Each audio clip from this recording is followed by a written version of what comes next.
ചെയ്തുകൊണ്ടിരിക്കുന്ന ഇന്ത്യയിൽ നല്ല ഈ ലോകത്തിലെ ഏറ്റവും എംപവേർഡ് സ്ത്രീകളായ LIC വനിതാ സ്ത്രീകളെ, most respected Shine teacher, Bindu PB general secretary, Radhika R എൻ്റെ നല്ലൊരു പുതിയൊരു സുഹൃത്തായ രാധിക R വനിതാ സബ് കമ്മിറ്റിയും കൂടെയാണല്ലോ LICയുടെ. വേദിയിലും സദസ്സിലും ഇരിക്കുന്ന മാന്യരെ, പിന്നെ നമ്മുടെ മിനുപിടുക്കി അനു മറിയം ജോസ്, ഡിയർ ഫ്രണ്ട്സ്. രാധിക ചേച്ചി എന്നെ ഈ ഒരു പ്രോഗ്രാമിന് ക്ഷണിച്ചപ്പം ഞാൻ ഇതൊന്നും പ്രതീക്ഷിച്ചില്ല കേട്ടോ. ഞാനത് വനിതകളുടെ ഒരു കൊച്ചു കൂട്ടായ്മ, ഞാൻ എൻ്റെ ഒരു ചെറിയൊരു എക്സ്പീരിയൻസ് ഷെയർ ചെയ്തിട്ട് ടാറ്റ ബൈ ബൈ പറഞ്ഞ് ഓടാമെന്നാണ് വിചാരിച്ചത്. പക്ഷെ ഒരു കാര്യം എനിക്കറിയാം, ഞാൻ എത്ര ചെറിയ കൂട്ടായ്മയാണെങ്കിലും എത്ര വലിയ കൂട്ടായ്മയാണെങ്കിലും 8 സ്ത്രീകളുള്ള ഒരു കൂട്ടായ്മയിലൊക്കെ ഞാൻ പോയി സംസാരിച്ചിട്ടുണ്ട്. പക്ഷെ എപ്പോഴും ഇറങ്ങി പോകുമ്പം ഒത്തിരി പഠിച്ചിട്ടായിരുന്നു. ഇവിടെ ഷൈൻ ടീച്ചറിന്റെ പ്രസംഗം ഞാൻ കേട്ടപ്പോൾ ഭയങ്കരമായിട്ട് ഇൻസ്പയർഡായി. നിങ്ങളുടെ ആ ഒരു പാട്ട് മനുഷ്യനാകണം, അതൊക്കെ ഞാൻ ആദ്യമായിട്ടാണ്. ഞാൻ നേരത്തെ കേട്ടിട്ടുണ്ട്, പക്ഷെ ആ വാക്കുകൾ ശ്രദ്ധിക്കുന്നത് ആദ്യമായിട്ടാണ്. അത് എല്ലാവരുടെയും ലൈഫിലും റെലവെന്റ് ആണ് ആ വാക്ക്. അതാണ് എനിക്ക് ഏറ്റവും ഇഷ്ടപ്പെട്ട ആ വാക്കിൽ. പിന്നെ ഞാൻ എപ്പോഴും പറയുന്ന ഒരു കാര്യമാണ്, LIC വനിതകൾക്ക് ഒരു എക്സ്ട്രാ എല്ലുണ്ടെന്ന്. എല്ലെന്ന് ഉദ്ദേശിച്ച ലൈഫ് എന്ന് മാത്രമല്ല, ലവ് ലൈഫ്, അതാണ് ഞാൻ ഉദ്ദേശിച്ചത്. അതൊന്നല്ല കേട്ടോ. നിങ്ങളുടെ ജീവിതം സന്തോഷിച്ച് സ്നേഹിച്ച് ജീവിക്കുന്നവരാ, എന്നെ പോലെ തന്നെ. ഞാൻ രാധിക മാം എൻ്റെ അടുത്ത് ചേച്ചി എൻ്റെ അടുത്ത് സംസാരിക്കാൻ പറഞ്ഞപ്പോൾ ഞാൻ ഓർത്തു, എൻ്റെ അടുത്ത് പറഞ്ഞത് to speak on cancer survival. Cancer സർവൈവേഴ്സും ഒരു സോഷ്യൽ ബാക്ക്ഗ്രൗണ്ട്, അവർ സഞ്ചരിക്കുന്ന ആ സോഷ്യൽ സ്ഥിതിയിൽ എങ്ങനെയാണ് അവർ നേരിടുന്നതെന്നും എന്താണ് അവരുടെ പ്രശ്നങ്ങളും കാര്യങ്ങളും, ആ ഒരു രീതിയിൽ സംസാരിക്കാനാണ് പറഞ്ഞത്. തീർച്ചയായിട്ടും ഞാൻ അതിലോട്ട് കിടക്കും. പക്ഷെ ഞാൻ അതിന് മുമ്പേ ഞാൻ ക്യാൻസർ പേഷ്യൻസ് മാത്രമല്ല, സ്ത്രീകൾ മാത്രമല്ല, എല്ലാവരും, പുരുഷന്മാരാണെങ്കിലും സ്ത്രീകളാണെങ്കിലും 3 തരം ആൾക്കാരുണ്ട്. അതൊരു മരത്തിൻ്റെ ഒരു ഭാഗമായിട്ട് നമ്മൾ നോക്കുവാണെങ്കിൽ ലീവ്സ് ഉണ്ട്, ഇലകളുണ്ട്. ലീവ്സ് പീപ്പിൾ എന്ന് പറയും അവരെ. ഈ ഇലകളുടെ ഒരു പ്രത്യേകത എന്താ?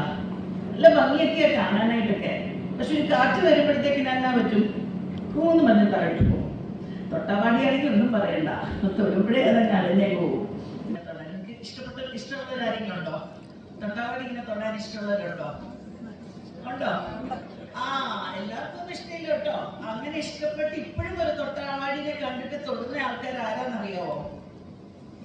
ജീവിതം ആസ്വദിക്ക് ജീവിക്കുന്ന ആൾക്കാരാണ്. So continue doing that. പക്ഷേ എനിക്കിപ്പോ ഒരു ചെറിയൊരു ഗ്യാപ്പ് തോന്നി. 3, 4 വേണ്ട 3, കാരണം അവിടെ മൈക്ക് വെക്കാൻ സാധനം. ഈ 3 ബെഞ്ച് ഫ്രീ ആണ്. ഏറ്റവും എംപവേർഡ് ആയിട്ടുള്ള 3 സ്ത്രീകളൊന്നും മുമ്പിൽ വന്നിരിക്കാവോ? ഏറ്റവും ആരും നമ്മൾ വിളിക്കുന്നില്ല, ഏറ്റവും എംപവേർഡ് ആയിട്ടുള്ള 3 സ്ത്രീകൾ. നിങ്ങൾ എംപവേർഡ് ആണെന്ന് തോന്നുവാണെങ്കിൽ ഒന്ന് വന്നിവിടെ ഇരിക്കാവോ? Yes, thank you. അപ്പം ഈ ഒരു ഗ്യാപ്പ് ഫിൽ ചെയ്യാൻ ഒരാളുടെ മുമ്പിലോട്ട് വരാവോ? പുറകിൽ നിന്നാണെങ്കിൽ കുറച്ചും കൂടെ നല്ലതായിരിക്കും ഈ ഒരൊറ്റ ഗ്യാപ്പ് ഫിൽ ചെയ്യാൻ. ഇവിടെ ആൾക്കാരുണ്ട്. നമുക്ക് ഒരു ഗ്യാപ്പും കൂടെ ഉണ്ട്, അതും കൂടെ ഒന്ന് ഫിൽ ചെയ്യാനായിട്ട് ആരെങ്കിലും ഒരാളൊന്ന് വരാം മുമ്പോട്ട്. Thank you. ഞാൻ പറഞ്ഞത് കറക്റ്റ് അല്ലേ? ഇതൊക്കെ ഒരു എക്സ്ട്രാ എല്ലുണ്ടെന്ന്. ഇത് വെറും ഒരു എക്സസൈസ് അല്ല. ഇപ്പൊ നിങ്ങളെ കൊണ്ട് ഞാൻ മുമ്പിൽ ഇരിക്കാന്ന് പറയുന്നത്, this is what women's day is all about. നമുക്കൊരു മുൻപിൽ ഇരിക്കാൻ പറ്റത്തില്ലെങ്കിൽ മുമ്പിൽ വേറെ ആർക്കെങ്കിലും വേണ്ടിയിട്ട് മാറ്റി വെച്ച്, അങ്ങനെ മാറ്റി വെച്ചിട്ടുണ്ടെങ്കിൽ അവിടെ എഴുതും ഇന്നയാള്. അങ്ങനെ എഴുതുമ്പോൾ നമുക്ക് എളിമയോട് കൂടി പുറകിലിരിക്കാം. പക്ഷെ ഇത് നിങ്ങൾക്ക് വേണ്ടിയിട്ടുള്ള കസാരയാണ്. ഇന്ന് വിമൻസ് ഡേ ആണ്. നിങ്ങൾ ആദരിച്ചില്ലെങ്കിൽ പിന്നെ വേറെ ആരെയാണ് ആദരിക്കുന്നത്? നിങ്ങൾക്ക് വേണ്ടിയിട്ടാണ് ഈ ഫ്രണ്ട് സീറ്റ് വെച്ചിരിക്കുന്നത്. സോ നമ്മള് ഓപ്പർച്യൂണിറ്റീസ് നോക്കി അങ്ങ് പോയി.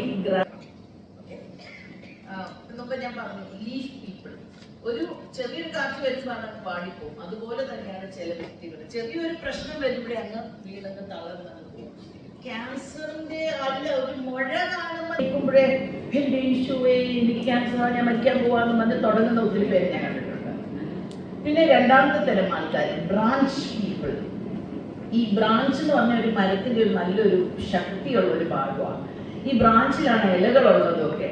ഈ ബ്രാഞ്ച് ഭയങ്കര കാര്യങ്ങളൊക്കെ ചെയ്ത് മുമ്പോട്ട് പോകുന്നു, എല്ലാത്തിനെയും തോളത്തേറ്റ് വെക്കുന്നു, പോകുന്നു മുമ്പോട്ട്. പക്ഷെ ഈ ബ്രാഞ്ച് കുറച്ചൊന്ന് പോയി കഴിയുമ്പോഴുണ്ടല്ലോ, ഒരു തടിവെട്ടുകാരൻ വന്നിട്ട് അതിനെ അങ്ങ് മുറിച്ചാലല്ല പറ്റും, താഴെ പോയി, അതോടുകൂടി പോയി. അപ്പൊ അതിനെ കാറ്റല്ല അതിനെ കൊണ്ടുപോകുന്നത്. അതിലും കൂടുതലും വലിയ പ്രതിസന്ധികൾ വരുമ്പം അതങ്ങ് പോകും. മൂന്നാമത്തെ തരം ആൾക്കാര് റൂട്ട് പീപ്പിൾ. വേരുകൾ നല്ല സ്ട്രോങ് ആയിട്ട് നിലത്തിൽ ഇങ്ങനെ പിടിച്ചു വെച്ചിരിക്കുന്ന ആൾക്കാർ. ആ വ്യക്തികൾ മുടിങ്ങാറില്ല. എത്ര വലിയ ഭൂകമ്പം ഉണ്ടായാലും ആ അവിടെ അങ്ങ് ഉറച്ചിരിക്കും. ഞാൻ വെള്ളപ്പൊക്കത്തിന് ലൈഫ് ഗാർഡായിട്ട് പല സ്ഥലത്തും പോയിട്ടുണ്ട്. പല സ്ഥലത്തും ഞാൻ കണ്ടു. പട്ടിയാട്, കോഴി എല്ലാം ഒഴുകി പോകുന്ന മനുഷ്യനും പോയിട്ടുണ്ട്, വീടുകൾ പോയിട്ടുണ്ട്, മരങ്ങൾ പോയിട്ടുണ്ട്, ചെടികൾ പോയിട്ടുണ്ട്. പക്ഷെ ചില മരങ്ങൾ പിടിച്ചങ്ങ് നിൽക്കുന്ന ഞാൻ കണ്ടിട്ടുണ്ട്. ഈ ഇങ്ങനെയും ഉണ്ട് വ്യക്തികൾ.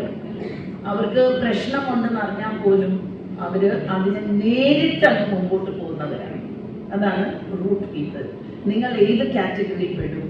അതിന്റെ ആദ്യത്തെ ചോദ്യം.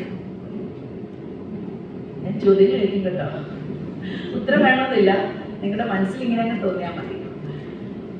എൻ്റെ അടുത്ത് രാധിക ചേച്ചി പറഞ്ഞപ്പോൾ ഞാൻ ഒരു കാര്യം കൂടെ ഓർത്തു. ഞാൻ കുറച്ച് സിറ്റുവേഷൻസ് പറയാം. കാരണം ഞാൻ മീറ്റ് ചെയ്ത വ്യക്തികൾ, ഇപ്പം എൻ്റെ നിങ്ങൾക്ക് എല്ലാവർക്കും അറിയാം, ഞാൻ ഒത്തിരി തവണ പറഞ്ഞിട്ടുണ്ട്. ഇപ്പം ഞാനൊരു ക്യാൻസർ പേഷ്യൻ്റാണ്, ഒരു സർവൈവറാണ്. ആദ്യമേ തന്നെ കണ്ടുപിടിച്ചുകൊണ്ടാണ് അത്രയും എനിക്ക് ഉന്മേഷത്തോടുകൂടി ഓടി നടക്കാൻ പറ്റിയത്. ട്രീറ്റ്മെൻറ്റും കുറവായിരുന്നു. എല്ലാ വർഷവും ചെയ്യുന്ന മാമോഗ്രാം, വർഷത്തിലൊന്ന് ചെയ്യുന്ന മാമോഗ്രാം, അത് ചെയ്തപ്പോൾ ഞാൻ കണ്ടുപിടിച്ചതാണ്. പക്ഷെ എൻ്റെ ഈ ക്യാൻസറിൻ്റെ ജേർണി ഇന്നോ ഇന്നലെയോ തുടങ്ങിയതല്ല. എനിക്ക് ക്യാൻസർ വന്നപ്പം ഓക്കെ ശരി, എനിക്കിപ്പോൾ എല്ലാവരും ഒന്ന് ശരിയാക്കണം എന്ന് തോന്നി പോകുന്ന ഒരു ജേർണിയല്ല. 2013 തലമുടി ഡൊണേറ്റ് ചെയ്ത് അന്ന് ഒരു പേഷ്യൻസിന് കൊടുത്ത് അങ്ങനെ തുടങ്ങിയ ജേർണിയാണ്. അങ്ങനെ എന്നാന്ന് വെച്ചാൽ അപ്പോഴാണ് എനിക്ക് മനസ്സിലായത്, ഒരു പേഷ്യൻസിന് തലമുടി പോകുമ്പോൾ അവർക്കുണ്ടാകുന്ന വിഷമം, കീമോതെറാപ്പി ചെയ്യുമ്പോൾ ഉണ്ടാകുന്ന ഒരു വിഷമം. അങ്ങനെ ഞാൻ ഓരോ വീടുകളിലും പോയി വിഗ് എടുക്കുമ്പം വേറെ കാര്യമുണ്ട്, അവർ രാത്രിയിലേ വരാവുള്ളൂ എന്ന് പറയുന്നത്. എന്തുകൊണ്ടാണ്? ഇത് തന്നെ എൻ്റെ ടോപ്പിക്കിൻ്റെ ഒരു ഭാഗമാണ്. എന്തുകൊണ്ടാണ് ഒരു പേഷ്യൻറ്റ് അന്നൊക്കെ എൻ്റെ അടുത്ത് പറയും രാത്രിയിലേ വരാവുള്ളൂ? കാരണം അപ്പുറത്തും ഇപ്പുറത്തും ഇരിക്കുന്ന വീട്ടുകാർ അറിയരുത് അവരൊരു ക്യാൻസർ പേഷ്യൻ്റാണ്. എന്തുകൊണ്ടാണ്? കൂടുതൽ പേരും ആ അസുഖത്തിനെ ഒരു വല്ലാത്തൊരു അസുഖമായിട്ട് കാണുന്നത്. അത് ഭയങ്കര നാണക്കേടാണ്. ക്യാൻസർ വന്നു എന്ന് പറഞ്ഞാൽ ഭയങ്കര നാണക്കേടാണ്. പണ്ടൊക്കെ കൊറോണ വന്നു എന്ന് പറഞ്ഞപ്പോൾ നമുക്ക് എന്തൊരു നാണക്കേടായിരുന്നു. അത് കഴിഞ്ഞപ്പോൾ ഇപ്പം ഭയങ്കര ധൈര്യമായിട്ട് എനിക്ക് കൊറോണ വന്നു, അതൊരു വലിയ ഇതായിട്ടാണ് നമ്മൾ പറയുന്നത്. ഇപ്പോഴും ചില ആൾക്കാരുണ്ട് ക്യാൻസർ എന്ന് പറയുന്നത് ഭയങ്കര നാണക്കേടായിട്ട് തോന്നി മിണ്ടാതിരിക്കുന്നവര്. രണ്ടാമത്തെ ഒരു റീസൺ, എനിക്കൊരു പെൺമകളുണ്ട്, ആ പെൺമകളുടെ കല്യാണം, ആ പെൺകൊച്ചിന്റെ കല്യാണം ആകത്തില്ല, അങ്ങനെ ചിന്തിക്കുന്നവരുണ്ട്. എനിക്കിപ്പം ക്യാൻസർ വന്നില്ലായിരുന്നെങ്കിൽ പോലും എനിക്ക് ഈ ഒരു ടോപ്പിക് ഞാൻ എൻ്റെ വീട്ടിൽ ഡിസ്കസ് ചെയ്തതാണ്. അപ്പം എൻ്റെ അടുത്ത് പിള്ളേർ ചോദിച്ചു, അമ്മ കുഞ്ഞുമാനിയുടെ കൊച്ച്, കല്യാണം കഴിക്കാൻ പോകുന്ന കൊച്ച്, പെൺകൊച്ച്, ആ കൊച്ചിൻ്റെ അമ്മയ്ക്ക് ക്യാൻസർ ആണെങ്കിൽ, ഞാൻ പറഞ്ഞു അതൊരു എന്നാ പറയാ, അതൊരു ഡിസ്കഷൻ ടോപ്പിക്കാണോ ഞാൻ ചോദിച്ചു ഞങ്ങളുടെ വീട്ടിൽ. ഞാൻ അവരടുത്ത് അങ്ങനെ എന്നെ ചോദിച്ചു. പിള്ളേരുടെ ഇടയ്ക്ക് ഓരോ ചോദ്യം ചോദിക്കുന്നുണ്ട്. ഞാൻ പറഞ്ഞു it's not a topic of discussion. കാരണം അവന് ആരെ കണ്ടുപിടിക്കുന്നതാണ് അവൻ്റെ ലൈഫും അവൻ്റെ ജീവിതവും. പിന്നെ ക്യാൻസർ ഉണ്ടോ അമ്മയ്ക്ക്, അതൊക്കെ നമ്മളെല്ലാത്തിനും അത് അന്വേഷിക്കുന്നത്. പക്ഷെ ഇപ്പോഴും അങ്ങനെ ചിന്തിക്കുന്നവരുണ്ട്. അയ്യോ അമ്മയ്ക്ക് ക്യാൻസർ വന്നാൽ മോക്ക് ക്യാൻസർ വരും. ഈ സമൂഹം അങ്ങനെ പറഞ്ഞുകൊണ്ടും കല്യാണ ആലോചനകൾ എന്തോരം മുടങ്ങിയിട്ടുണ്ട് ഓരോരുത്തർക്കും. ഞാൻ വളരെ ഒരു സന്തോഷത്തോടുകൂടി പറയാം, എൻ്റെ മോളുടെ കല്യാണം ഈ കോട്ടയത്തു നിന്നാണ് നടന്നത്. എനിക്ക് ക്യാൻസർ ഉണ്ടായി കഴിഞ്ഞിട്ടാണ് ഉറപ്പിച്ചതുമൊക്കെ. കോട്ടയത്ത് ചുങ്കത്തു നിന്നാണ് മരുമോന്. അവിടെ നിന്നും ഈ ചോദ്യമൊന്നും വന്നില്ല, അമ്മയ്ക്ക് ക്യാൻസർ, അമ്മക്ക് ക്യാൻസർ. സോ നമ്മൾ ആ ഒരു ചിന്ത മാറ്റി എടുക്കേണ്ട ഒരു സമയമായി. അത് ഞാൻ എന്തോ ഈ കൂട്ടത്തിലങ്ങ് പറഞ്ഞതേ ഉള്ളൂ. സോ ഇങ്ങനെ ഓരോ പേഷ്യൻസിനെ കാണാൻ ചെല്ലുമ്പോഴാണ് ഞാൻ ശരിക്കും പറഞ്ഞ ലൈഫ് ശരിക്കും പഠിച്ചത്. ശരിക്കും പഠിച്ചു ലൈഫ്.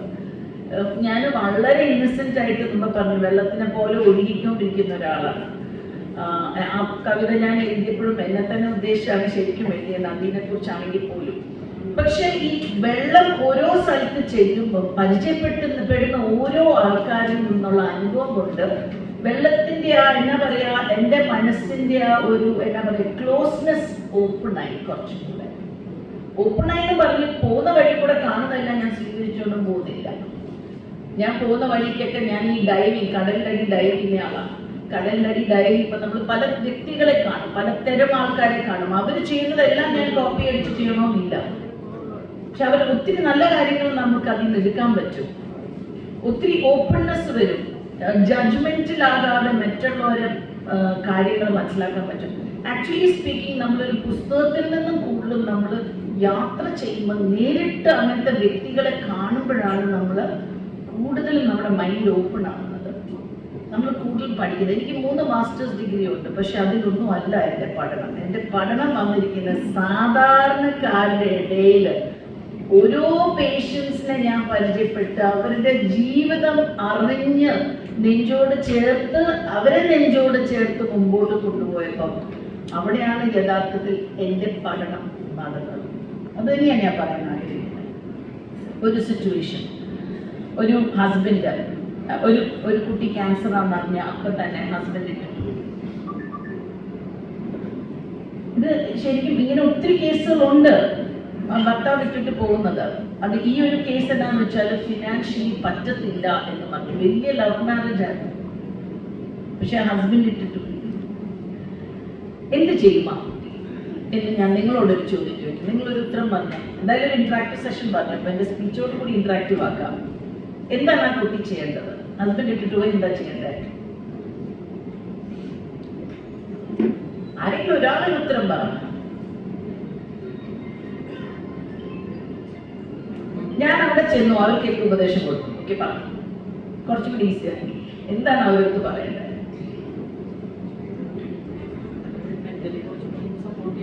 മെന്റലി സപ്പോർട്ട് ചെയ്യുക. Yes, that is the most important thing. നമ്മൾ മെന്റലി സപ്പോർട്ട്, യെസ്. ആ കൂട്ടത്തിൽ അവർക്ക് എന്താണ് അവരുടെ ജീവിത വരുമാനം ഇപ്പം എവിടുന്നായാലും സ്രോതസ്സിൽ നിന്നാണ് വരുന്നത്, എങ്ങനെ മുമ്പോട്ട് കൊണ്ടുപോകും, അവരുടെ ട്രീറ്റ്മെന്റ് എങ്ങനെ മുമ്പോട്ട് കൊണ്ടുപോകും, അവിടെയാണ് നമ്മൾ ഓരോരുത്തർക്കും ഒരു വലിയൊരു റോൾ പ്ലേ ചെയ്യാൻ പറ്റുന്നത്. പലപ്പോഴും എൻ്റെ അടുത്ത് ഓരോരുത്തരും ചോദിക്കും, നിഷാമാൻ്റെ കൂടെ എനിക്ക് കൂടണമെന്നുണ്ട്. ഞാൻ പറയും, ബി എ വോളണ്ടിയർ. എങ്ങനെ? ഒന്ന് നമുക്ക് ഫിനാൻഷ്യലി എല്ലാവർക്കും ഒന്നും കൊടുക്കാൻ പറ്റില്ല, നമുക്കൊരു ലിമിറ്റ് ഉണ്ട് കൊടുക്കുന്നതിന്. പക്ഷെ നമുക്ക് അവരെ നമ്മൾ ഒരു ഇംഗ്ലീഷിൽ ചൊല്ലില്ലേ, you can teach a man to fish, you don't have to give fish. നമ്മൾ അവർക്ക് ഇറച്ചി മീനും മുട്ടയും പാലും പ്രോട്ടീനും കൊടുത്തോണ്ടിരിക്കണ്ട, നമുക്ക് അവർക്ക് അതിനുള്ള മാർഗം എങ്ങനെ ഉണ്ടാക്കാൻ പറ്റുമെന്നുള്ളത് നമുക്ക് കാണിച്ചു കൊടുക്കുക. അവരെ പല ഓപ്ഷൻസ് ഉണ്ട് ലൈഫിൽ, അത് അവർ നമ്മൾ കാണിച്ചു കൊടുക്കുക. അതാണ് വൺ വേ. അന്ന് ആ കുട്ടിക്ക് ഇതുപോലെ ഇങ്ങനെ 2 സ്ത്രീകളുണ്ടായിരുന്നു. അതിൽ ഒരു സ്ത്രീക്ക് അവർക്ക് തയ്ക്കാൻ ഇഷ്ടമായിരുന്നു. അപ്പോൾ നമ്മളൊരു തയ്യൽ മെഷീൻ ആ പഞ്ചായത്ത് വഴി നമ്മൾ റെഡിയാക്കി കൊടുത്തു.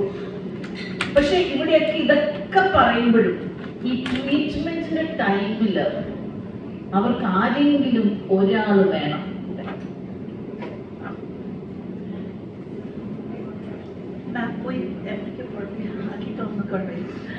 ഈ ട്രീറ്റ്മെന്റിന്റെ ടൈമിൽ അവർക്ക് ആള് വേണം കൂടെ.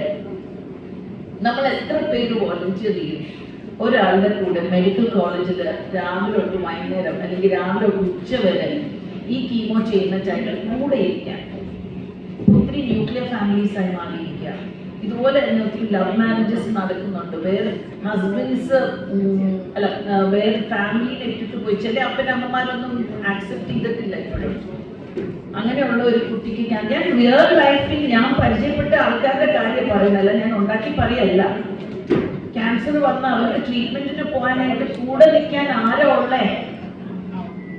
അവിടെയൊക്കെ എൻ്റെ ഒരു പുതിയ പ്രോജക്റ്റാണിത്. ഓപ്പോളിനൊപ്പം നമ്മുടെ ചേച്ചി അല്ലെങ്കിൽ നമ്മുടെ ഒരു അനിയത്തിക്കുട്ടിക്കൊപ്പം നമ്മൾ നിൽക്കുന്നു. എങ്ങനെ നമ്മുടെ ടൈം നമുക്ക് അവർക്ക് കൊടുക്കാൻ പറ്റും. ഞാനിങ്ങനെ കണക്ട് ചെയ്യാനിരിക്കുക ഓരോ പേഷ്യൻസിന്. എനിക്ക് ആരുമില്ല എൻ്റെ കൂടെ ഇരിക്കാൻ. ഭർത്താവ് ആരുമില്ല എന്ന് പറയുമ്പോൾ ശ്രദ്ധിക്കേണ്ട ഒരു കാര്യം, ഭർത്താവ് ഉണ്ടായിരിക്കാം, ചേച്ചി, അമ്മ, എല്ലാവരും ജോലി ചെയ്യുന്നവർ. അവർക്ക് ആ ഒരു ജോലി എന്നുള്ള കിട്ടുന്ന വരുമാനത്തിൽ നിന്നായിരിക്കും അവർ മുമ്പോട്ട് പോകുന്നത്. അങ്ങനെയുള്ളപ്പോൾ ആർക്കെങ്കിലും ഒരാൾക്ക് ഒരു ഇച്ചിരി സമയം മാറ്റി വെക്കാൻ പറ്റുമോ? ഞാൻ ഒത്തിരി ഗ്രൂപ്പ്സ് കണ്ടിട്ടുണ്ട്, ഈ വർഷങ്ങളുടെ ഇടയിൽ ഒത്തിരി ഗ്രൂപ്പ്സ് കണ്ടിട്ടുണ്ട്. ക്യാൻസർ പേഷ്യൻറ്റിനെ സപ്പോർട്ട് ചെയ്യാനാന്ന് പറഞ്ഞ് ഗ്രൂപ്പ്സ് തുടങ്ങിയിട്ടുണ്ട്. അവർ മാസത്തിലൊന്നൊക്കെ മീറ്റ് ചെയ്യും, ക്യാൻസർ പേഷ്യൻസിനെ കൊണ്ടുവരും, കുറേ ഗെയിംസ് ഒക്കെ ചെയ്തിട്ട് ടാറ്റ ബൈ ബൈ, നല്ല ചായ കാപ്പി കൊടുത്തിട്ട് ടാറ്റ ബൈ ബൈ പറഞ്ഞു വിടും. പക്ഷെ അതല്ല ശരിക്കും ഒരു പേഷ്യൻറ്റിന് വേണ്ടത്. ഞാൻ ഈ പറഞ്ഞ ഒരു കാര്യം അത് ചെയ്യാൻ പറ്റുമോ? വോളണ്ടിയേഴ്സ് ആകാൻ പറ്റുമോ? നിങ്ങൾക്കൊരു 9 to 5 ജോലി ഇല്ലെങ്കിൽ ഏതെങ്കിലും ഒരു ദിവസം വോളണ്ടിയർ ചെയ്യാൻ പറ്റുമോ? ആ രീതിയിലുള്ള ഒരു വോളണ്ടിയർഷിപ്പ്. ഇത് പറയുമ്പോൾ തന്നെ ഞാൻ പറയുന്ന വേറൊരു കുട്ടി ഉണ്ടായിരുന്നു. ഈ കുട്ടിയുടെ ഹസ്ബൻഡ് ഇട്ടിട്ട് പോയി. ആ കുട്ടി പക്ഷേ കീമോതെറാപ്പി എല്ലാം കഴിഞ്ഞ് ഹസ്ബൻഡിനെ ഫോണിൽ വിളിച്ചിട്ട് പറഞ്ഞു, നമ്മുടെ കോട്ടയത്തിനടുത്തുള്ള കുട്ടിയാണ്, ഫോണിൽ വിളിച്ചിട്ട് പറഞ്ഞു ഞാൻ അങ്ങോട്ട് വരുക. ഹസ്ബൻഡ് ഒന്നും പറഞ്ഞില്ല. അവരവിടെ ചെന്നു. അപ്പോൾ ഈ കുട്ടിയെ അടുത്ത് പറഞ്ഞു, ഞാൻ വിഗ് കൊടുക്കാൻ പോയപ്പോൾ ആദ്യം എന്നെ അമ്മ വീട്ടിലായിരുന്നു കണ്ടത്. അത് കഴിഞ്ഞിട്ട് എന്നെ വിളിച്ചു, ഒന്ന് വരാവോ എന്നെ കാണാൻ എന്ന് വെച്ചാൽ. അപ്പം വഴി വെച്ചപ്പോൾ പറഞ്ഞു ഈ സൈഡ് ഇപ്പുറത്താണ്, ഞാൻ വീട് മാറി വേറെ സ്ഥലത്താണ്. ഞാൻ അവിടെ ചെല്ലുമ്പോൾ എനിക്ക് മനസ്സിലാവുന്നു ഹസ്ബൻഡും വൈഫിൻ്റെ പാഠം. അപ്പോൾ എനിക്കറിയാം എൻ്റെ ഹസ്ബൻഡിൻ്റെ വീട്ടിലാണ് വന്നത്. അപ്പോൾ എനിക്ക് എന്താ ചോദിക്കേണ്ടത് ഒന്നും അറിയത്തില്ല. ഞാൻ ഹസ്ബൻഡ് വെച്ചു, അപ്പോൾ അത് തിരിച്ച് ഹസ്ബൻഡിൻ്റെ വീട്ടിൽ പോയി. അതല്ലേ നമ്മൾ സാധാരണ ചിന്തിക്കുന്നത്. പക്ഷെ അങ്ങനെയല്ലായിരുന്നു. ഞാൻ അപ്പോൾ എൻ്റെ അടുത്ത് മുറിയിൽ എത്തിയിട്ട് പറഞ്ഞു, എൻ്റെ ഹസ്ബൻഡ് എൻ്റെ അടുത്ത് പറഞ്ഞു വന്നിരിക്കാൻ. ഞാൻ എൻ്റെ ഹസ്ബൻഡിനെ വിളിച്ച് പറഞ്ഞു ഞാൻ വരുവാന്ന് പറഞ്ഞു. ഞാൻ അവിടെ വന്നു. വന്നതിന് ശേഷം ഞാൻ ഈ വീട്ടിൽ വന്നതിന് ശേഷം ഞങ്ങൾ തമ്മിൽ ഒരു കണ്ടീഷനുണ്ട്, പാസ്റ്റിനെ കുറിച്ച് നമ്മൾ സംസാരിക്കുന്നില്ല. ഇന്ന് മുതൽ നമ്മൾ മുമ്പോട്ട് ജീവിക്കും. ഞാൻ എൻ്റെ മനസ്സിൽ ഇങ്ങനെ ഓർത്തു. പയ്യെ ഞാൻ പറയാനായിട്ട് തുടങ്ങാൻ പുള്ളിക്കാരത്തെ എൻ്റെ ഇങ്ങോട്ട് വെച്ചു. മാം ഓർക്കുന്നുണ്ടായിരിക്കില്ല എങ്ങനെയാണ് എനിക്കത് പറ്റുന്നതെന്ന് അല്ലേ?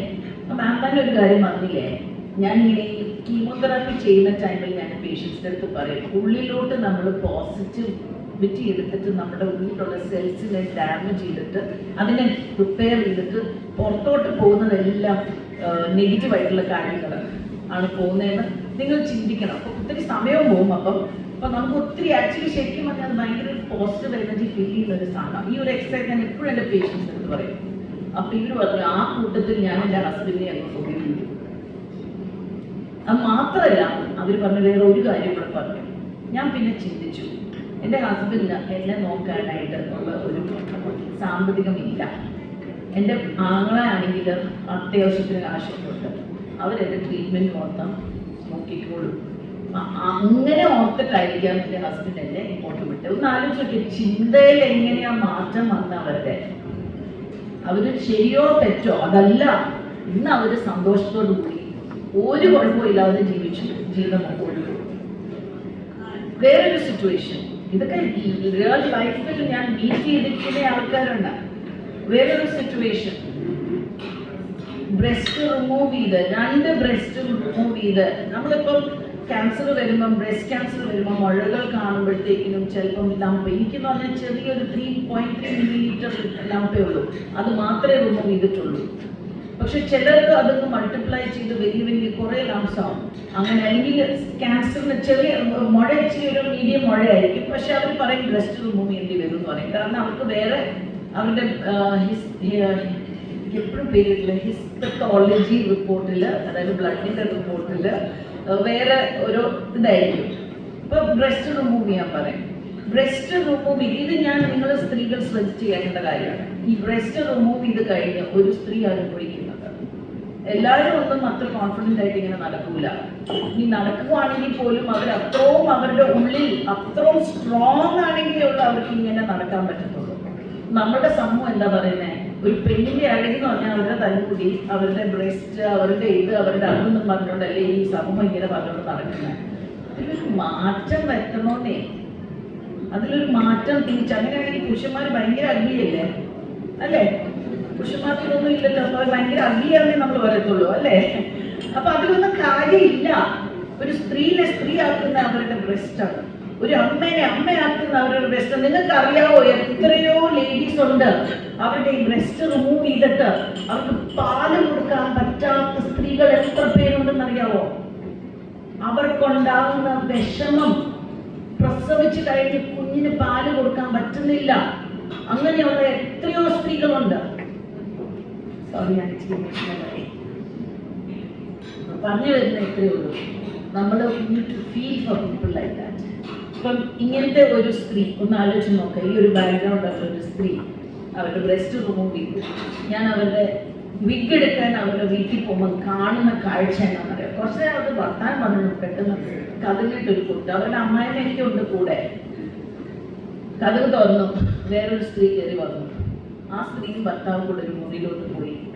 എന്നിട്ട് ഈ സ്ത്രീ പേഷ്യൻ്റ് എൻ്റെ അടുത്ത് പറയുക, എനിക്കിപ്പോൾ ഈ ഒരു അസുഖമായത് എൻ്റെ ഭർത്താവ് വേറൊരു സ്ത്രീനെ രാത്രിയിൽ എല്ലാ ദിവസവും വിളിക്കും, എന്നിട്ട് പോകും. ശരിക്കും നടക്കുന്ന കാര്യം ഞാൻ പറയുന്നത്, നടന്ന കാര്യം ഞാൻ പറയുന്നത്.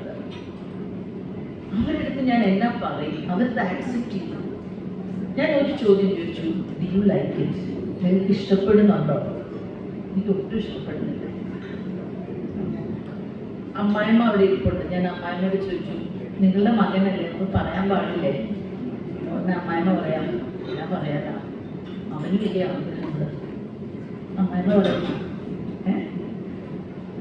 അപ്പൊ ഞാൻ തിരിച്ചു വെച്ചു, ഒരു പുരുഷനാണ് ക്യാൻസർ വരുന്നത്, ഒരു സ്ത്രീക്ക് വലിയ ആഗ്രഹമുണ്ട്, അവരിതുപോലെ ചെയ്താൽ എന്നായിരിക്കും? ഞാൻ തിരിച്ചു വെച്ചു. ഞാൻ അത്രേ പറഞ്ഞുള്ളൂ, വേറെ ഒന്നും പറഞ്ഞില്ല. കൂടുതലൊന്നും പറയേണ്ട ആവശ്യമില്ലായിരുന്നു. 2-3 ദിവസം കഴിഞ്ഞപ്പോൾ ആ സ്ത്രീക്ക് തന്നെ മനസ്സിലായി. ആ സ്ത്രീ ഒരു കാര്യം പറഞ്ഞു ഭർത്താവിൻ്റെ അടുത്ത്, ഇങ്ങനത്തെ പരിപാടികൾ ചെയ്യാനാണെങ്കിൽ ഇവിടെ വേണ്ട, വീട് വേണ്ട, എൻ്റെ വീടാണ്. അവർക്ക് മക്കളില്ല, ഭാഗ്യം കണ്ടില്ല. നിങ്ങൾ അതും കണ്ട്, പിള്ളേരും അതും കണ്ട് ജീവിച്ചേ. ഇങ്ങനത്തെ കാര്യങ്ങൾ ചെയ്യാനാണെങ്കിൽ ഈ വീട്ടിൽ ഞാൻ അനുവദിക്കുന്നില്ല. അപ്പോൾ ഉടനെ അയാൾ പറഞ്ഞു, ക്ഷമാമാൻ്റെ ആയിരിക്കും. പുള്ളിക്കാർക്ക് ഒരു വിഷയം എൻ്റെ അടുത്തൊന്നും പറഞ്ഞില്ല. എനിക്ക് തോന്നിയത് ഞാൻ പറഞ്ഞു. ചിലപ്പോൾ നമ്മൾ ചിലരുടെ അടുത്തൊന്നും പറയേണ്ട കാര്യമില്ല, ചോദ്യങ്ങൾ ചോദിച്ചാൽ മാത്രം മതി, അവർക്ക് തന്നെ ഉത്തരങ്ങൾ കിട്ടും. ഇത് പറയുമ്പോൾ ഞാൻ വേറൊരു കാര്യം കൂടെ പറയാൻ ആഗ്രഹിക്കുന്നു. ഒരു പേഷ്യൻറ്റിന്, ഈ നമ്മളൊരു പേഷ്യൻ്റാണെന്ന് അറിയുമ്പോൾ അവിടെ ചെന്ന് കുറേ അഡ്വൈസ്, ചിലപ്പോൾ അഡ്വൈസ് അല്ല അവർക്ക് വേണ്ടത്.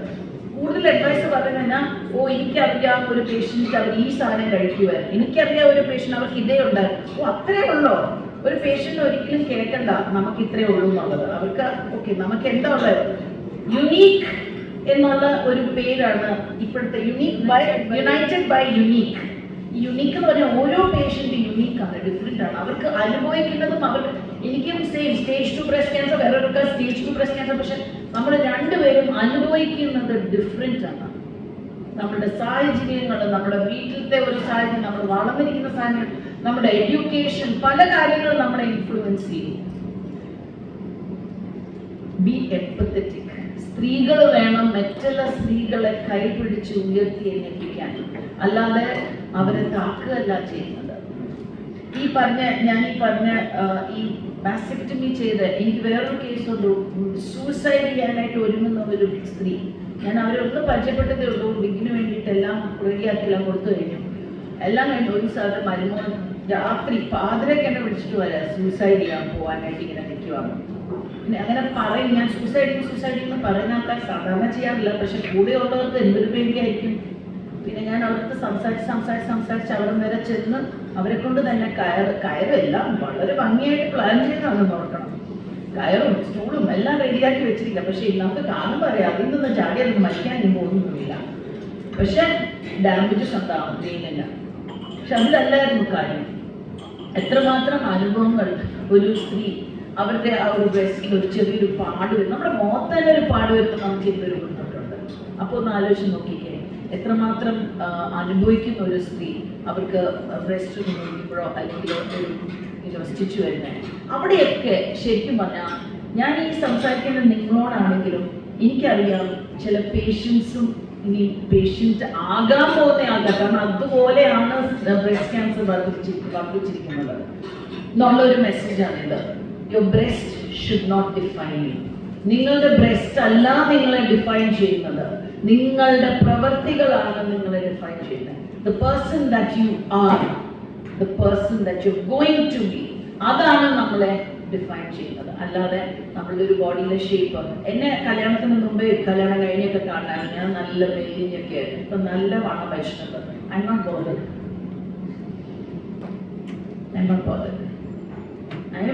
ഞാൻ അങ്ങനെ തന്നെ പോയിട്ട് ഇന്നലെ ഞാൻ വേറെ ചോദ്യം ചോദിക്കാൻ. ഇന്നലെ എനിക്കിപ്പം ഈ ഹോർമോണൽ തെറാപ്പി എന്ന് പറഞ്ഞൊരു കാര്യം ചെയ്തോണ്ടിരിക്കും. ഒരു മരുന്ന് അയക്കണം. അപ്പോൾ ഹോർമോൺസിൽ വ്യത്യാസം വരും. ഇപ്പോൾ എത്ര തണുപ്പാണെങ്കിലും എനിക്കിങ്ങനെ ചൂട് വന്നുകൊണ്ടിരിക്കും. പിന്നെ ബോഡിയിൽ ചിലപ്പം വാട്ടർ റിറ്റൻഷൻ വരും. ബ്ലൗസ് ചിലപ്പം ഇച്ചിരി ടൈറ്റ് ആകും. ചിലപ്പോൾ നമ്മുടെ ബ്ലൗസ് ചിലപ്പം ഏതെങ്കിലും ബോഡിയിൽ ഒരു ബൾജ് വരുമ്പം ഒന്നെങ്കിൽ ബ്ലൗസ് മുകളിലോട്ട് പോകും അല്ലെങ്കിൽ താഴോട്ട് പോകും. അങ്ങനെയൊക്കെ പല കാര്യങ്ങളാണ്. ഞാൻ എൻ്റെ സാരിയെടുത്ത് പറയും മര്യാദയ്ക്ക് എൻ്റെ കൂടെ നടക്കണമെന്ന് പറഞ്ഞുകൊണ്ടാണ് ഞാൻ. അല്ലാതെ ഞാൻ ആ സാരീനെ ഇങ്ങനെ പിൻ ചെയ്ത് നമ്മുടെ സാരിക്ക് ഒത്തിരി പിന്നിട്ടാ എനിക്ക് ഇനി പിന്നെ ഉപയോഗിക്കാനുള്ള സാരി അത് കീറിയിരിക്കുമ്പോൾ പിന്നെ അടുത്ത് നമ്മുടെ ആൾക്കാരുണ്ടല്ലോ വണ്ണം വെക്കുമ്പോൾ പറയും വണ്ണം വെച്ചു, കത്ത് പോകുമ്പോൾ പറയും കത്തുപോയി, ഇങ്ങനെ പറയുന്ന ഒരു സമൂഹമാണ്. അപ്പം ഇന്നലെ ഒരു സൂംബ ഉണ്ടായിരുന്നു, മെഗാ സൂംബ കോട്ടയം ഡിസ്ട്രിക്റ്റിൻ്റെ. ഞാനും പോയി നല്ലതായിട്ട് അവിടെ എല്ലാ ഹെൽത്ത് വർക്കേഴ്സിൻ്റെ ഒരു ബ്യൂട്ടിഫുൾ എനർജറ്റിക് സെഷനാണ്. ഞാനും കൂടെ പോയി അവിടെ നല്ല രീതിയിലൊക്കെ ഡാൻസ് എല്ലാം ചെയ്ത് വന്നു കഴിഞ്ഞപ്പോഴത്തേക്കും എനിക്കൊരാൾ മെസ്സേജ് ഇട്ടു, ഫോട്ടോസൊക്കെ അയച്ചു. പലരും ഫോട്ടോസ് എടുത്തു. അപ്പം എൻ്റെ അടുത്ത് എടുത്ത് പറഞ്ഞു, നിഷ 2-3 ഫോട്ടോസ് എനിക്ക് കിട്ടിയിട്ടുണ്ടോ, വേറൊരു ആൻറ്റിയിൽ എൻ്റെ വയറൊക്കെ കാണുന്നുണ്ട് കേട്ടോ, അത് സൂക്ഷിച്ച് വേണം കേട്ടോ ഇടാനായിട്ട്. ഒബ്വിയസ്ലി ഞാൻ എൻ്റെ വയറ് കാണുന്ന ഫോട്ടോ ഞാൻ ഇടാൻ പോകുന്നില്ല. വായിച്ചിടായി. പക്ഷെ വേറെ ഒരു ഫോട്ടോ ഇല്ല. അത് മാത്രമുള്ളെങ്കിൽ പിന്നെ ഞാൻ അതിനെന്തെങ്കിലുമൊക്കെ ചെയ്യും. അവിടെയാണ് ഞാൻ വരുന്നത്. ഞാൻ ഷെയ്ഡ് ചെയ്ത് എന്തെങ്കിലുമൊക്കെ ചെയ്തിട്ട് ഇടും. എന്തുകൊണ്ട് നമ്മുടെ സമൂഹം നമ്മുടെ അടുത്ത് പറയും സാരി ഇടാൻ പറയും. സാരി ഇടുമ്പോൾ ഇച്ചിരി വയറൊക്കെ കാണുന്നേ. പണ്ടൊക്കെ എങ്ങനെയായിരുന്നു, വയറും എല്ലാം കാണിച്ചുകൊണ്ടല്ലായിരുന്നു ഓരോരുത്തരും ഡ്രസ് ചെയ്ത്. അന്നൊന്നും ആർക്കൊന്നും ഒരു കുഴപ്പമില്ലായിരുന്നല്ലോ. ബ്ലൗസ് പോലും ഇടാതെ നടക്കുന്ന സ്ത്രീകളായിരുന്നല്ലോ പണ്ടത്തെ. നമ്മുടെ പാരമ്പര്യവും കൾച്ചറും ഒക്കെ പറയുവാണെങ്കിൽ നമ്മൾ അങ്ങോട്ട് വേണം പോകാൻ. ഈയിടെ എനിക്കത് ഭയങ്കര ഹ്യൂമിലിയേഷൻ ആയിരുന്നു. ഞാനൊരു പ്രോഗ്രാമിന് അപ്പം ഞാനൊരു അവിടെ ചെയർ യോഗ ചെയ്യാമെന്ന് പറഞ്ഞാൽ എനിക്ക് താഴെയായിരുന്നു. ഞാൻ സ്റ്റേജിലോട്ട് കയറി വരുമ്പോൾ എന്നെ ഒരു സ്ത്രീ ഓടി വന്നിട്ട് എൻ്റെ ബ്ലൗസൊക്കെ പിടിച്ച് താക്കുന്നു, സാരിയൊക്കെ പിടിച്ച് വലിക്കുന്നു. എനിക്ക് എന്താണെന്നറിയോ ഫീലിംഗ് തോന്നിയത്, എന്നെ അവിടെ എല്ലാവരുടെയും മുമ്പിൽ എൻ്റെ സാരി ഉരുകിയിരിക്കുക. അങ്ങനത്തെ ഒരു ഫീലിംഗ് ആയിരുന്നു എനിക്ക്. വൈ നമ്മൾ എന്തിനാണ് നമ്മൾ നല്ല ഡീസൻ്റ് ആയിട്ട് ഡ്രസ് ചെയ്യുന്നുണ്ടല്ലോ, പിന്നെ അതിൻ്റെ മോളിൽ കയറി ഇങ്ങനെ വലിക്കലും വിളിക്കലും അതും എല്ലാവരുടെയും മുമ്പിൽ വെച്ച്. അങ്ങനെയാണെങ്കിൽ എന്നെ പ്രൈവറ്റായിട്ട് കൊണ്ടുപോയിട്ട് വേണം എൻ്റെ സാരി അങ്ങനെ ഇങ്ങനെയാന്നൊക്കെ പറഞ്ഞ് ചെയ്യേണ്ട അല്ലേ. എന്നത് പറയാൻ കാരണം ഒത്തിരി സ്ത്രീകൾ ചെയ്യുന്ന കാര്യമുണ്ട്. Please don't do that. പ്രത്യേകിച്ച് ഒരു പേഷ്യൻസ് വളരെ കോൺഷ്യസ് ആണ് അവരുടെ ബോഡി, അവരുടെ ഇതിൽ. നമ്മൾ ഒരിക്കലും എപ്പോഴും ഞാൻ കണ്ടിട്ടുണ്ട് ആൾക്കാർ പോരാഞ്ഞിട്ട് ഈയിടെ ഏതോ ഒരാളൊരു വളരെ മോശമായ സ്റ്റേറ്റ്മെന്റ് എനിക്കെതിരെ ഞാൻ പറഞ്ഞിട്ടില്ല, എല്ലാ പേഷ്യൻസിനെതിരെയാണ് പറഞ്ഞത്. അത് കഴിഞ്ഞ പിന്നെ എല്ലാവരും എന്നെ കാണുന്നവരുടെ വിചാരം എൻ്റെ ബ്രസ്റ്റ് മുഴുവൻ പോയിരുന്നു. അപ്പം എല്ലാവരും ഇങ്ങനെ താഴോട്ടാണ്. ശരിക്കുള്ളതാണോ? ഞാൻ സംസാരിക്കുമ്പോൾ എനിക്ക് കാണാൻ കണ്ണു മുഴുവൻ അവിടോട്ടാണ് പോകുന്നത്. ശരിക്കുള്ളതാണോ, അത് വെച്ചതാണോ, ഇനി എന്തായിരിക്കും വെച്ചത്, അത് ഇതിൽ കൂടി പോയോ വെച്ചത്, അല്ലെങ്കിൽ ഈ അച്ചി കുറയ്ക്കാതായിരുന്നു, അല്ലെങ്കിൽ എന്തായാലും വെച്ചതല്ലായിരുന്നോ, അപ്പം നല്ല രീതിയിലാണ് വെച്ചത്. ഇങ്ങനത്തെയൊക്കെ തോട്ട്സ് ആണ് ഓരോരുത്തരുടെയും മനസ്സിൽ. കാരണം ഞാൻ പിടിക്കുമ്പോൾ അപ്പത്താൻ എനിക്കൊന്നാണല്ലോ എൻ്റെ എല്ലാവരും മനസ്സിൽ കൂടെ പോയത്. അതെ ചേച്ചി എന്ന് പറഞ്ഞ് എൻ്റെ അടുത്ത് പറയും, ഇതായിരുന്നു മനസ്സിൽ കൂടെ പോയത്. ഞാനീ പറഞ്ഞ വാക്കുകളൊക്കെ ഞാൻ ഉണ്ടാക്കിയതല്ല കേട്ടോ, ഓരോരുത്തരും പറഞ്ഞത് അവരുടെ മനസ്സിൽ കൂടെ പോയ തോട്ട്സ് പറഞ്ഞതാണ്. നമ്മളൊരു പേഷ്യൻസിനെ ഈ സമൂഹത്തിൽ ജീവിക്കാൻ അനുവദിക്കുക. Let them be themselves. നമുക്ക് ചെയ്യാൻ പറ്റുന്ന എന്താണ്? സഹായിക്കുക. ആ സഹായിക്കുക അഡ്വൈസ് കൊടുത്തല്ല, ഒരു touch is more than enough. നമ്മളുടെ ഒരു presence is more than enough. ഞാൻ 2 കാര്യങ്ങളാണ് പുതുതായിട്ട് ഇൻട്രൊഡ്യൂസ് ചെയ്യാൻ പോകുന്നത്. ഒന്ന് ഓപ്പോളിനൊപ്പം എന്ന് പറഞ്ഞ് ഞാൻ ഈ പറഞ്ഞ ആ പദ്ധതി നമ്മൾ വോളണ്ടിയർ ചെയ്യുന്നു നമ്മുടെ സമയം ഒരു പേഷ്യൻറ്റിന്. രണ്ടാമത്തെ കാര്യം ഞാൻ ഇച്ചിരി കൂടെ പ്രിപ്പയർ ചെയ്തിട്ട് അത് ഞാൻ ഈ ദിവസങ്ങളിൽ അനൗൺസ് ചെയ്യുന്നതായിരിക്കാം. അത് ഒരു വ്യത്യാസമായിട്ടുള്ളൊരു പ്രോജക്റ്റായി. ഹെയർ ഡൊണേഷൻ തുടങ്ങിയപ്പോൾ ഒത്തിരി ക്രിറ്റിസിസം കേട്ടായിരുന്നു. പക്ഷെ ഒരു കാര്യം ഞാൻ പറഞ്ഞു, ഞാൻ ഒരിക്കലും ആരെയും ഉപദ്രവിക്കാൻ വേണ്ടിയിട്ട് ഒരു പ്രോജക്റ്റും ഞാൻ കൊണ്ടുവച്ചില്ല, സഹായിക്കാൻ വേണ്ടിയിട്ട് മാത്രമേ ഉള്ളൂ. അതുകൊണ്ട് എൻ്റെ പൊണ്ണ് സ്ത്രീകളെ, നിങ്ങൾ എൻ്റെ പ്രോജക്റ്റ് ഉണ്ടാവും, ഞാൻ എൻ്റെ പ്രോജക്റ്റ് ഉണ്ടാവും ചെയ്യുമ്പോൾ പ്ലീസ് കട്ടയ്ക്ക് എൻ്റെ ഒപ്പം നിൽക്കണം. മറ്റുള്ളവരുടെ അടുത്ത് ഇത് നല്ലതാണെന്ന് പറയണം. നമ്മൾ എന്നാണെന്നറിയോ, നമ്മൾ ഈ നെഗറ്റീവ്സ് എന്തോരം ഫോർവേഡ് ചെയ്യും അല്ലേ? എന്തെങ്കിലും ഒരു ന്യൂസ് കണ്ട് അപ്പം നമ്മളത് ഫോർവേഡ് ചെയ്യും, ഒരു 100 പേർക്ക് ഫോർവേഡ് ചെയ്യും, പോസിറ്റീവ് ഫോർവേഡ് ചെയ്യുമായിരിക്കും. പക്ഷെ ആരെങ്കിലും ഒരു സ്ത്രീനെ പറ്റി എന്തെങ്കിലും പറഞ്ഞ് എതിർത്ത് സംസാരിച്ചാൽ എത്ര പേര് എക്സ്പ്ലെയിൻ ചെയ്യും? ഇനി നിങ്ങൾക്ക് എക്സ്പ്ലെയിൻ ചെയ്യാനായിട്ടൊന്നും അറിയത്തില്ലെങ്കിൽ ആ വ്യക്തിനെ ചോദിച്ചു പിടിച്ച് കണ്ടുപിടിച്ച് എന്തിനാ നിങ്ങൾ അങ്ങനെ പറഞ്ഞാൽ, എന്തിനാ നിങ്ങൾ അങ്ങനെ ചെയ്തതെന്നൊന്ന് ചോദിച്ചിട്ട് അതിൻ്റെ ഉത്തരം ലഭിക്കുക. കാരണം എല്ലാത്തിനും ഉത്തരമുണ്ട്. ഞാൻ കൂടുതലൊന്നും പറയുന്നില്ല, എൻ്റെ വാക്കുകൾ ചോദിച്ചിരിക്കുന്നു. രാധിക ചേച്ചി മനസ്സിന് ഒത്തിരി താങ്ക്സ്. ഞാൻ ആക്ച്വലി ആദ്യമായിട്ടാണ് ഇങ്ങനെ ഒത്തിരി സഖാവ് പറയുന്ന ഒരു പ്രോഗ്രാമിൽ വരുന്ന ആദ്യമായിട്ടാണ്. ആക്ച്വലി ഞാൻ എൻ്റെ ജീവിതത്തിൽ കേട്ടിട്ടില്ല ഈ വാക്ക്, ഇങ്ങനെ ഒരു പ്രോഗ്രാമിൽ ഞാൻ കേട്ടിട്ടില്ല. കാര്യം പറയാം, പൊളിറ്റിക്കൽ അല്ല, ഇത് വനിതകളെ ഒന്ന് എംപവർ ചെയ്യുന്ന ഒരു പ്രോഗ്രാമാണ്. പക്ഷെ ഞാൻ പൊളിറ്റിക്കൽ പ്രോഗ്രാംസിന് ഒന്നിനും പോവാറില്ല. കേരള കോൺഗ്രസ് വനിതയുടെയൊക്കെ പ്രോഗ്രാമിനൊന്നും പോവാറില്ല. അപ്പം ഞാൻ ഈ പ്രോഗ്രാമിന് വരാമെന്ന് പറഞ്ഞപ്പോൾ ഉടനെ ഞങ്ങളുടെ വനിതകൾ പറഞ്ഞു, നിശ്ചയിച്ച് ഞങ്ങളുടെ സമ്മേളനത്തിനൊന്ന് വരണമെന്ന് പറഞ്ഞു. ഞാൻ വരാമെന്ന് പറഞ്ഞു. പക്ഷെ അതിൻ്റെ അകത്ത് ഇതുപോലെ ഞാൻ പറഞ്ഞു, പൊളിറ്റിക്സ് വേണ്ട, ലേഡി ടു ലേഡി ടോക്ക്, സ്ത്രീകളോട് സംസാരിക്കണം, അത്രയേ ഉള്ളൂ.